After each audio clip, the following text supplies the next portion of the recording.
Youth Maharashtra, महाराष्ट्राचा बुलंद आवाज। ताज्या बातम्या, मनोरंजन आणि व्हायरल बातम्यांसाठी यूथ महाराष्ट्र न्यूज चॅनल आजच सबस्क्राइब करा।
सर्व नागरिकांना गौरी गणपतीच्या हार्दिक शुभेच्छा। आज आपण या ठिकाणी स्वर्गीय कानाशेठ म्हात्रे यांच्या निवासस्थानी गौरी मातेचं आगमन झालेलं आहे आणि ही चौथी पिढी आणि हे गौरी मातेचा उत्सव या ठिकाणी साजरा करत आहे।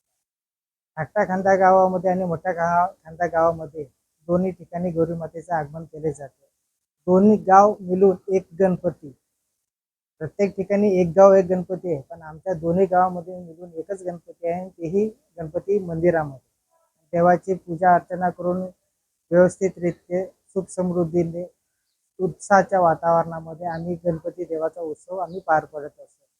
त्याच धर्तीवरती आज गौरी मातेचं आगमन झालेलं आहे। ते 1.5 दिवसासाठी गौरी मातेचं आगमन झालेलं आहे आणि तेही उद्याला आणि गौरी मातेचं विसर्जन उत्साहपूर्ण वातावरणामध्ये पार पडणार आहे। यूथ महाराष्ट्र, महाराष्ट्राचा बुलंद आवाज।